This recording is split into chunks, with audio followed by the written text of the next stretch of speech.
Bonjour, vous écoutez l'épisode 100 de Change ma vie, le podcast qui vous donne des outils pour votre esprit. Je suis Clotilde Dussoulier, auteure, coach de vie certifiée et exploratrice de ma vie intérieure, et je partage ici depuis 100 épisodes les découvertes qui ont changé ma vie. Change ma vie est un podcast publié tous les jeudis depuis 2 ans et vous retrouverez les éléments et les ressources dont je parle sur le site changemavie.com. Je vous invite à vous abonner au podcast sur la plateforme de votre choix pour être notifié des nouveaux épisodes chaque semaine. Et si vous aimez ce podcast, vous le savez, la meilleure façon de le soutenir est de laisser un avis 5 étoiles sur Apple Podcast ou sur la plateforme que vous préférez utiliser. C'est ça qui permet à d'autres de le découvrir plus facilement.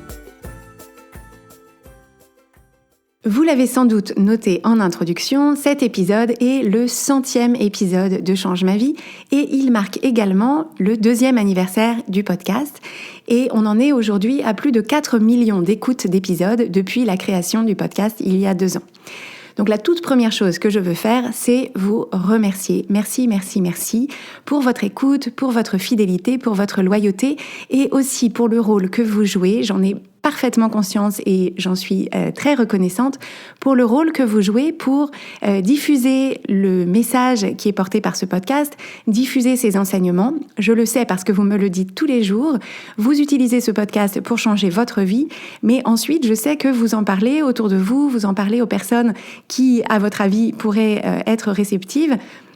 Et ce sont ces personnes-là qui ensuite peuvent venir écouter et se faire leur propre idée. Et il y en a à qui ça parle pas du tout et il n'y a pas de problème. Et il y en a à qui ça parle et qui elles-mêmes s'emparent et s'approprient les outils que je propose ici pour cheminer, pour les faire avancer un petit bout de chemin dans leur vie intérieure. Et ça, pour moi, c'est vraiment la validation ultime du concept. Je vous propose ce podcast, j'ai beaucoup de plaisir à le faire, ça me passionne et j'adore faire ça. Mais pour moi, il n'y a rien de plus beau que d'entendre de votre part des retours sur ce que ça vous a apporté et à quel point vous avez envie de le diffuser autour de vous. Donc je vous remercie absolument tous les jours, je pense à vous tous les jours, on peut le dire, et je pense aussi à cet effet papillon que tous ensemble on crée en cheminant chacun à notre façon dans notre vie intérieure avec ces outils et en essayant tous les jours d'être un petit peu plus nous-mêmes, de s'affranchir un petit peu plus de certains schémas qui nous empêchent d'être tout à fait présents à notre vie, tout à fait présents aux autres. Pour cet épisode 100, je vous ai préparé 2 choses différentes. La première chose que je vous invite à découvrir en toute fin d'épisode, que je dévoilerai en toute fin d'épisode, c'est un concours. Et donc en toute fin d'épisode, je vous expliquerai en quoi il consiste et ce qu'il y a à gagner. Et en attendant de vous expliquer ça, j'ai eu envie de vous donner une idée de là où j'en suis et mon propre cheminement pendant ces 2 ans de diffusion du podcast. Parce que bien sûr, le cerveau humain étant ce qu'il est, l'esprit humain étant ce qu'il est, à mon avis, cette acquisition des outils, cette application des outils et notre cheminement intérieur, moi je le vois vraiment comme un cheminement qui n'a pas de fin et qui n'a de fin potentiellement que le jour où on meurt. Et donc, tous les outils que je vous propose sur ce podcast, tous ces concepts, toutes ces réflexions, je suis bien sûr ma première cliente de coaching, je suis bien sûr mon premier cobaye et c'est vraiment avec ce que j'ai entre les 2 oreilles, donc mon cerveau, mon esprit, ma conscience, que j'avance tous les jours et c'est un travail qui me passionne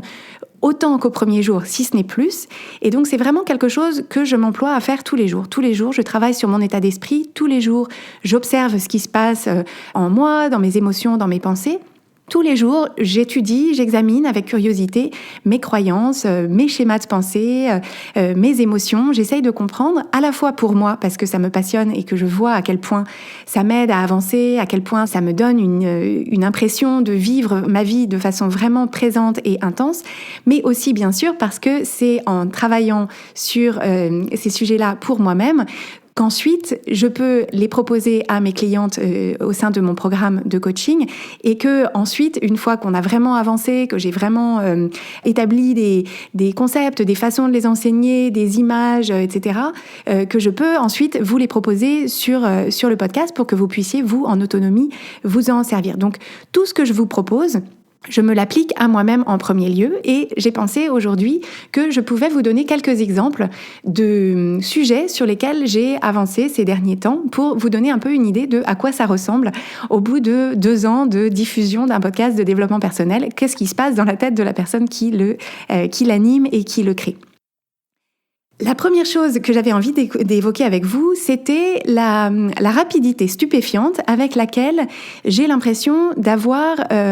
changé mon identité en utilisant les bons outils. C'est-à-dire que quand j'ai commencé le podcast en avril 2017, et d'ailleurs si vous réécoutez les tout premiers épisodes, vous m'entendrez me présenter, mon identité était vraiment celle d'un auteur culinaire. C'est-à-dire que c'était qui j'étais, j'avais un blog, j'écrivais des livres de cuisine, j'écrivais sur la cuisine, etc. C'était qui j'étais et c'était une partie de mon identité à laquelle j'étais bien sûr très attachée. J'étais très attachée, très habituée à être celle qui, dans une soirée, dit « bah moi je suis auteur culinaire », alors tout le monde qui dit « oh là là, tu dois bien manger, tu dois être au resto tout le temps, etc. » Ça faisait partie depuis à peu près 15 ans de mon identité. Et en fait,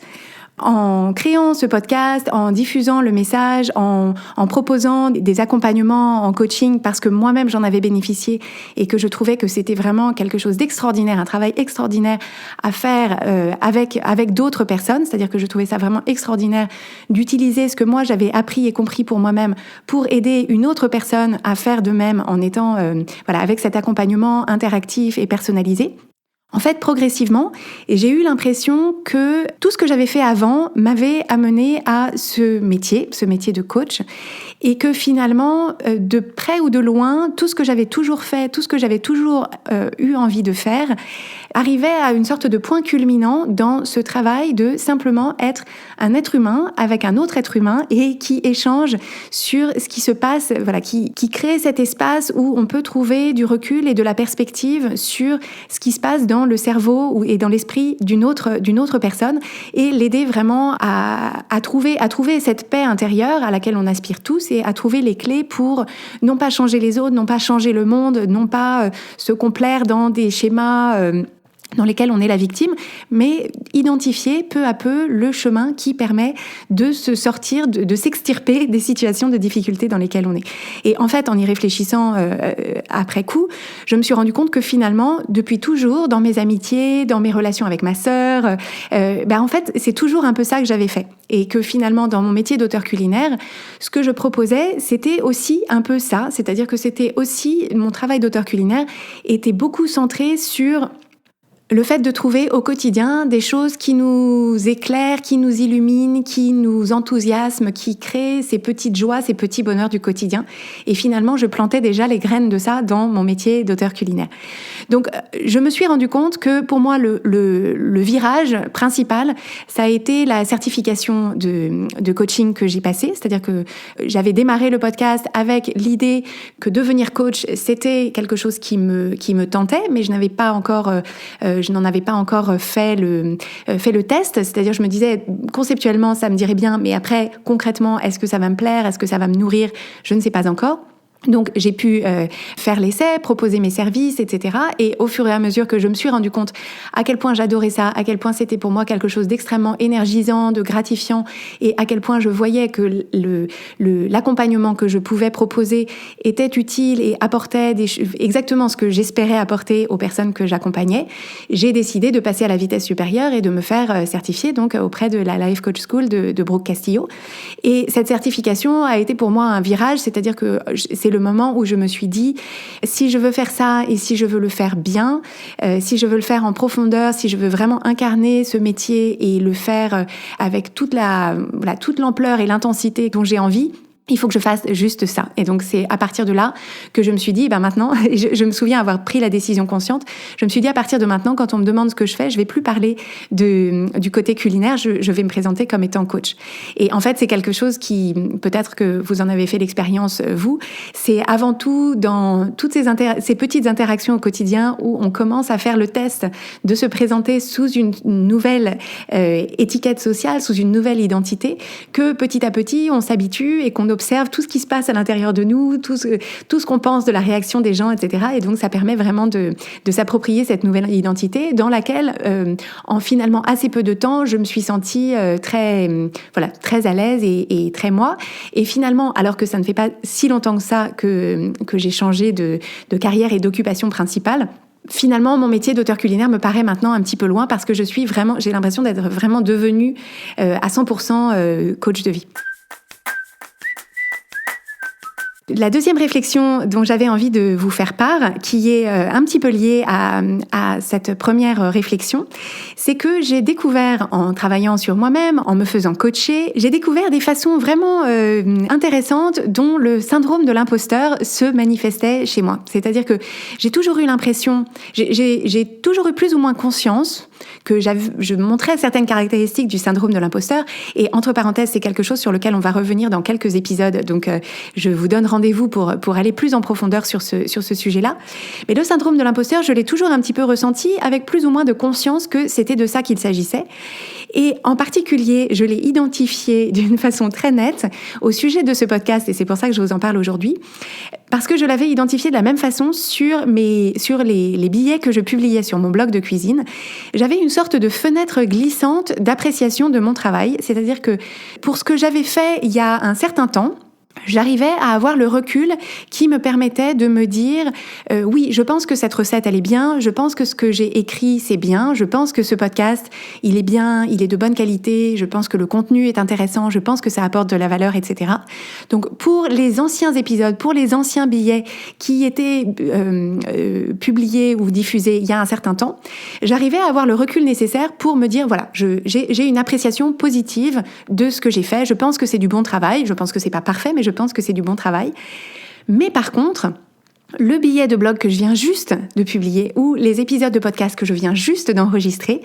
j'avais toujours une appréciation beaucoup plus négative, avec beaucoup plus de doutes et beaucoup moins de confiance dans mon propre travail. C'est-à-dire que c'était une sorte de fenêtre glissante où je me disais systématiquement, à n'importe quel moment dans le temps, avant ce que je faisais c'était bien, mais là ce que je viens de faire c'est beaucoup moins bien. Je pense que les gens, je pense que j'avais la magie, j'avais trouvé le cocktail, la formule, la recette, etc. Mais là, je pense que je l'ai perdu. Je pense que là, maintenant, c'est plus tout à fait... les gens vont commencer à s'apercevoir qu'en fait, j'arrive à tenir le niveau sur un certain temps, mais que là, franchement, c'est plus du tout ça. Et en fait, j'ai fini par m'en apercevoir parce que les mêmes épisodes ou les mêmes billets de blog dont je me souvenais très bien au moment de les avoir publiés ou diffusés ou enregistrés, où je me souvenais très bien m'être dit « là, franchement, pas terrible », avec le recul, je les relisais ou je les réécoutais en me disant « ah, en fait, oui, je vois que, pas parfait, jamais d'impression de perfection, mais je vois que c'était pas mal, je vois que j'avais trouvé une image, je vois que j'avais trouvé une façon de l'expliquer dont je ne me souvenais plus et où, en la réécoutant, je me dis, le job est fait, l'objectif de proposer un contenu de qualité qui apporte quelque chose à la personne qui lit ou qui écoute, je pense que l'objectif est atteint et je peux être contente de ce que j'ai fait. Et donc, au bout d'un moment, j'ai parlé à mon cerveau et je lui ai dit, j'ai l'impression que c'est un peu une arnaque ton truc. C'est-à-dire que j'ai l'impression que tu me fais tourner un petit peu en bourrique. Et je me souviens d'avoir eu une conversation avec une personne en particulier où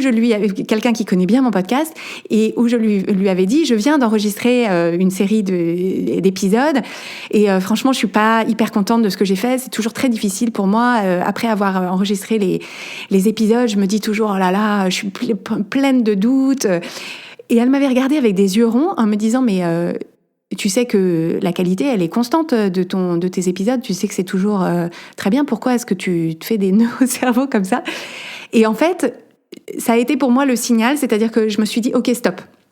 On va arrêter de rentrer dans ce petit jeu auquel joue mon cerveau qui consiste à me faire croire systématiquement que ce que je viens de faire n'était pas du niveau de ce que j'avais fait avant. Et maintenant, ce que je fais, c'est que simplement, je reconnais ces schémas de pensée qui se présentent, qui me conduisent sur l'avenue de avant j'y arrivais, avant c'était bien, mais franchement j'ai perdu l'incal et en fait c'est ce que je viens de faire c'est nul. Et donc je me suis dit ce que je viens de faire c'est ce que je viens de faire. Est-ce que c'est aussi bien que ce que c'était avant ? Est-ce que c'est moins bien ? Est-ce que c'est mieux ? C'est ce que je viens de faire, j'ai fait du mieux que je pouvais. Donc on va de l'avant, on diffuse, on envoie, les gens prendront ce qu'il y a à prendre, les gens aimeront, les gens n'aimeront pas. En tout cas, je peux pas passer mon temps et mon jus de cerveau à faire du surplace, à me torturer sur ce type de jugement. Donc en fait, ça a été simplement mon travail d'identifier ce schéma de pensée et de décider de cesser d'y croire et de cesser de lui donner du temps d'antenne. Et progressivement, en fait, ce circuit de pensée s'est atrophié et se présente de moins en moins. Alors évidemment, comme je vous dis ça, je me dis, j'ai plein de pensées qui me viennent en me disant, voilà, ils vont écouter cet épisode et ils vont se dire que quand même un petit peu, elle a perdu l'influx. Mais voilà, je décide d'aller de l'avant et de vous livrer cet épisode tel qu'il est. Et la troisième réflexion que j'ai envie de vous livrer pour cet épisode 100, pour documenter un petit peu qu'est-ce qui se passe dans mon cerveau, sur quoi est-ce que j'avance en me coachant moi-même et en étant coachée par des personnes de talent, c'est que j'ai mis au jour un type de schéma de pensée qui m'a pas mal surprise. C'est-à-dire que je me suis rendu compte qu'en fait, depuis toujours, j'avais un petit peu en filigrane, de façon insidieuse, l'impression que ce que je pouvais faire pour moi-même, pour ma carrière, dans mon travail, dans le monde, etc., que ce que je pouvais faire seule était limité et que si je voulais vraiment avoir un impact, si je voulais vraiment développer mon activité, si je voulais vraiment que mon message, aussi bien dans ma carrière culinaire que dans ma carrière de coach, si je voulais que tout ça prenne vraiment de l'ampleur et soit à la hauteur de mes ambitions en termes de portée et d'impact, qu'en fait, toute seule, j'allais pas y arriver. Et que pour que vraiment mon message ou mon travail atteigne l'échelle dont je rêvais, il fallait que j'attende et que je trouve des gens qui allaient m'aider. Donc des gens qui allaient m'aider soit en me faisant profiter de leur expérience, en me faisant profiter de la plateforme, de leur propre portée, de leur propre du public que eux-mêmes avaient développé, soit que j'avais besoin que quelqu'un vienne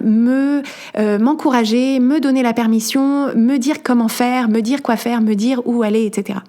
Et en fait, ça m'a pas mal surprise de découvrir ça parce que sur le papier, sur le papier et factuellement, j'avais des éléments de choix de vie qui me donnaient l'impression que j'avais pas trop demandé la permission ou l'autorisation de faire ce que j'avais envie de faire. C'est-à-dire que c'était en 2005 que j'ai démissionné de mon boulot d'ingénieur pour devenir auteur culinaire. J'ai pas demandé la permission, c'était un métier qui n'existait pas, donc j'ai pris mon indépendance et j'ai fait des choix qui me paraissaient à moi assez téméraires et ambitieux, et j'avais l'impression d'avoir été au-delà de l'autorisation qu'on avait pu me donner. Mais en y réfléchissant, je me suis aperçue qu'à plein de moments dans ma carrière, en fait, j'attendais un petit peu. J'attendais qu'on me choisisse, j'attendais qu'on me remarque, j'attendais qu'on me mette en avant. Donc que ce soit par le biais d'un projet de télé, d'un projet éditorial. Je me souviens d'une anecdote en particulier, c'est que Gwyneth Paltrow, qui a un site de lifestyle qui s'appelle goop.com, et qui du coup, comme c'est Gwyneth Paltrow, elle a des centaines, sans doute des millions d'abonnés sur sa plateforme. Il y a quelques années, elle avait mis en avant le blog de cuisine d'une personne que je connaissais bien, qui avait un blog un peu comme le mien, qui est une Américaine. Et en fait, je me souviens avoir vu ça et j'avais vu du coup le blog de cette personne qui avait explosé en termes d'audience. Et je m'étais dit, moi, c'est ça qu'il me faudrait vraiment pour exploser en termes d'audience et il me faudrait une Gwyneth Paltrow qui me parle de mon blog. Et en fait, j'ai remarqué ce schéma de pensée en réfléchissant aux personnes que j'admirais autour de moi, dont j'admirais le parcours, dont j'admirais la force avec laquelle elles conduisaient leur carrière, leur business, leurs activités. Et je me suis dit, en fait, une particularité que je remarque chez elles, c'est que j'ai l'impression qu'elles n'attendent pas la validation, les encouragements ou la permission des autres. C'est-à-dire qu'elles se donnent à elles-mêmes les encouragements, la validation et la permission pour créer ce qu'elles ont en tête, pour créer ce qu'elles ont envie de créer, pour aller chercher ce qu'elles ont envie d'aller chercher, et que en fait elles n'attendent pas de quelqu'un d'autre de servir d'agent, de middleman, de cheerleader, enfin de pom-pom girl, ou c'est qu'en fait elles se disent c'est à moi de le faire tout ça, c'est à moi d'aller chercher les gens, c'est à moi de créer la plateforme, de créer la structure, c'est à moi de créer les opportunités. Et en fait, pour moi, cette réalisation a été très libératrice parce que je me suis rendu compte que insidieusement, cette idée que toute seule, l'étendue de ce que je pouvais faire était plafonnée en fait. Ça faisait qu'il y avait toute une partie de mon énergie qui était utilisée à chercher autour de moi les personnes c'est-à-dire scanner un peu mon environnement et me dire si telle personne pouvait me donner ce petit coup de pouce, si telle personne pouvait m'aider à accéder à telle opportunité, si telle personne remarquait ce que je faisais et du coup me proposait de faire telle ou telle chose ou m'invitait à participer à telle ou telle chose, à ce moment-là, je pourrais développer mon activité, développer mes compétences, accéder à ce niveau de pratique qui m'intéresse. Et en fait, je me suis rendu compte que toute cette énergie-là était bien mieux investie à la mettre au service directement de moi, les opportunités que j'ai envie de créer, les choses que j'ai envie d'aller chercher, les choses que j'ai envie de créer, les envies, les projets que j'ai envie de développer. Et donc ça a été vraiment quelque chose de... J'ai l'impression que c'est vraiment un palier que j'ai passé dans ma maturité. Et là, je vous parle en particulier sur le plan professionnel, parce que c'est comme ça que ça s'est manifesté pour moi. Mais je vous le livre parce que je pense qu'il est vraisemblable que chacun de vous, à votre façon, rencontre ce même type d'impression. Et je vous invite à vous interroger dans vos situations de vie, qu'elles soient professionnelles ou personnelles. De quelle façon est-ce que vous êtes un petit peu en attente de quelqu'un qui pourrait vous donner des coups de pouce, vous donner la permission, la validation, l'autorisation, l'encouragement, les clés de ce que vous voulez créer pour vous-même? Et est-ce que, en fait, vous ne seriez pas la meilleure personne pour vous donner cette autorisation, cette permission, cet encouragement, cette validation à laquelle vous aspirez? J'espère vous avoir donné, à travers ces quelques réflexions, un peu une idée de ce qui peut se passer dans la tête de quelqu'un qui utilise ces outils au quotidien. J'espère vous avoir donné, avec ces réflexions, peut-être quelques pistes qui pourraient être utiles pour vous et avoir planté des graines pour votre réflexion, pour voir de quelle façon est-ce que ces schémas de pensée se manifestent peut-être dans votre vie. Je vous propose maintenant de passer à la proposition surprise que je vous ai préparée pour cet épisode 100. Pour marquer cet épisode 100, pour marquer le 2e anniversaire du podcast et pour vous remercier de votre écoute fidèle, de votre loyauté et du rôle que vous jouez dans la diffusion des messages que je vous apporte à travers ce podcast, je vous propose un concours dans lequel vous pouvez gagner des places pour un atelier de coaching en tout petit comité. Il y aura 8 personnes qui gagneront une place pour cet atelier. Donc un atelier de coaching, bien évidemment, avec moi, que je vous propose, qui se tiendra le 28 juin à Paris, l'après-midi, donc ce sera le 28 juin à Paris de 14h à 17h, et je propose à 8 personnes de me rejoindre pour cet atelier de coaching de 3 heures. Si c'est quelque chose qui vous intéresse, si c'est quelque chose auquel vous avez envie de participer, c'est très simple. Pour tenter votre chance, je vous propose d'aller sur la page changemavie.com/épisode 100. Donc changemavie.com/épisode 100. Vous y trouverez un formulaire pour participer au concours. Alors pour participer au concours, ce que je vous propose de faire, c'est de me dire l'épisode de Change ma vie qui a eu le plus d'impact sur vous et ce que ça a changé pour vous. Donc en un paragraphe ou deux, donc quelque chose d'assez succinct, je vous propose de me dire ça. Quel est l'épisode qui a eu le plus d'impact sur vous et qu'est-ce que ça a changé pour vous? Je choisirai les 8 messages qui m'auront le plus touché et je vous contacterai, ces 8 personnes-là, pour vous donner les détails pour participer à cet atelier de coaching à Paris, qui sera donc bien sûr gratuit pour les gagnants ou les gagnantes, qui se tiendra le 28 juin de 14h à 17h dans Paris. Vous avez 15 jours à partir d'aujourd'hui, donc la diffusion du podcast aujourd'hui, vous avez 2 semaines pour y participer, c'est-à-dire jusqu'au 9 mai 2019. Vous avez jusqu'au 9 mai 2019 pour y participer, c'est sur changemavie.com/épisode 100 et je vous remercie beaucoup pour votre participation, pour votre écoute et pour votre soutien depuis ces 2 ans. Merci beaucoup. Si vous aimez Change ma vie, vous allez adorer Change ma vie mode d'emploi. Change ma vie mode d'emploi, c'est le programme de coaching qui va vous donner des ailes pour atteindre tous vos objectifs de vie. Grâce à notre méthodologie unique, nous allons vous guider pas à pas pour développer la vision riche et vivante de ce que vous voulez. Nous allons vous aider à trouver la clarté sur la façon la plus simple et la plus directe de l'obtenir